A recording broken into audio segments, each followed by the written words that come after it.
तब्बल 90 ते 100 प्रवाशांना घेऊन प्रवास करणाऱ्या लालपरीचे रस्त्यावरच चाकं निकळल्याचा धक्कादायक प्रकार घडलाय।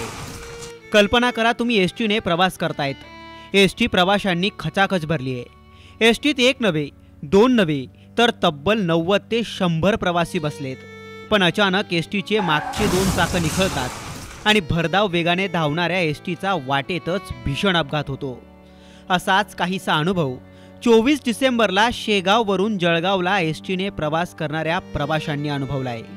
प्रवाशांनी खचाखच भरलेल्या एसटीचं एक्सल तुटलं आणि बसचे मागचे दोन्ही चाकं निखळून बाहेर पडली। चालकाने प्रसंगावधान राखत एसटीवर कसाबसा ताबा मिळवला। त्याने दोन चाकांवर प्रवास करणाऱ्या एसटीला जागेवरच थांबवलं। ज्या एसटी बसेसवर शासनाच्या सहज जाहिराती पाहायला मिळतात, ज्या एसटीमध्ये प्रवास करायला महिलांना 50% सवलत देण्यात आली आहे, त्याच लालपरीची किती भीषण अवस्था आहे हे पुन्हा एकदा या घटनेमुळे अधोरेखित झालंय। कितीतरी चिमुरड्यांना शाळेत, विद्यार्थ्यांना कॉलेजला, महिलांना माहेरी पोहोचवणाऱ्या लालपरीची आज अशी दयनीय अवस्था आहे।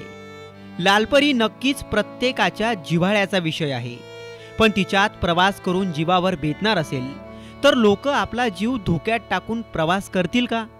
लालपरीच्या चालकांच्या सुरक्षिततेचं काय? ही सगळी व्यवस्था कशी बदलेल? असे अनेक प्रश्न आता या घटनेवरून आवासून उभे आहेत। संजय जाधवसह ब्युरो रिपोर्ट, साम टीव्ही न्यूज, बुलढाणा। देश विदेशातील प्रत्येक घडामोडींचे लाईव्ह अपडेट मिळवण्यासाठी आता साम टीव्हीच्या सर्व सोशल मीडिया प्लॅटफॉर्मला लाईक, फॉलो आणि सबस्क्राइब करा। तसंच सर्व नोटिफिकेशनसाठी बेल आयकॉन प्रेस करायला विसरू